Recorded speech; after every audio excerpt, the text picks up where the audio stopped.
So my career for over 20 years was in a very specialized niche of ornithology, forensic ornithology. The word forensic is familiar to a lot of people from CSI and TV shows, and it basically means applying science to criminal evidence. And the laboratory which I worked for was the National Fish and Wildlife Forensic Laboratory. It's located in Ashland, Oregon. It's the national lab of the U.S. Fish and Wildlife Service, and we analyze evidence of wildlife crime and provide information that is supportive of investigations of violation of federal wildlife law.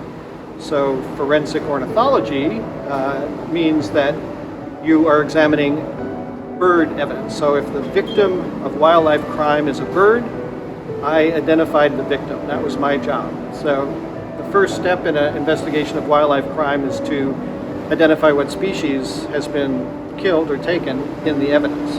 If it's a bird which is not protected by law, for example, the common city pigeon, that would not be a violation of law.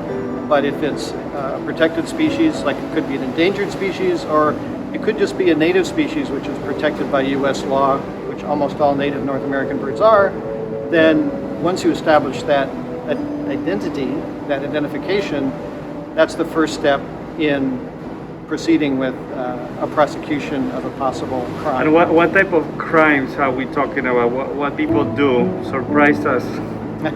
Well, unfortunately, the ingenuity of people is unlimited, and there are many ways in which birds are involved in wildlife crime and trafficking. It can be smuggling of live birds, live parrots, live songbirds from Southeast Asia and Indonesia, for example. Those are still continuing at a very high rate. Falcons for falconry. All of those are live birds that are sometimes smuggled, and of course they often die in the course of being smuggled, and their bodies would come to our laboratory. It can be sale of items like bird feathers.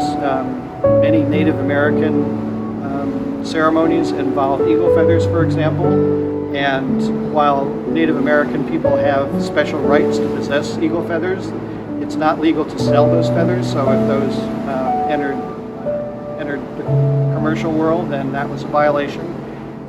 It can be things from international species, like there are species of hornbills, which are large birds of the Asian and African rainforest that have very large beaks, and some of those are sold either just as skulls for a decorative use, or there's one species in which the beak material itself can be carved into objects and sells for very high amounts of money, sometimes called hornbill ivory because it resembles elephant ivory. And our laboratory also worked, of course, not just on birds, but on the whole range of species in the wildlife trade, including, elephant ivory, rhinoceros horn, sea turtles' shells, illegal timber. So I had colleagues in the laboratory that worked in all those areas. And can you describe in a simple manner the process? There's a crime, and what happens next? So the Fish and Wildlife Service has trained criminal investigators, around 200 criminal investigators around the United States, and they're the ones who initiate investigations. They follow up on tips. They sometimes work undercover. They're the ones who gather the evidence and send it to us. We also get evidence from about 200 wildlife inspectors who work with customs agents at airports and seaports to intercept trade coming into or out of the country with protected species. So those two groups of folks collect evidence. If it needs further analysis, it gets sent to our laboratory.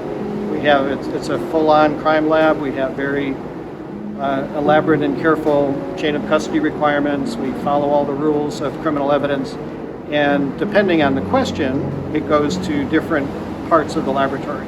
So if the question for bird evidence was what species is this, if it was a whole body of a bird, or if it was bird feathers, or even bird bones, it would probably come to me because I'm an expert in bird anatomy and identifying bird species from physical characteristics. But if it was, say, bird egg or bird blood or bird meat, it would go to our genetics section, and they would identify the species based on genetic analysis. If it was a question of bird poison or poisons, it would go to our chemists. If it was a question of how did this bird die, it would go to our pathologists, and they would determine whether the bird died of natural causes or if it was shot or in some way taken illegally. Okay. I think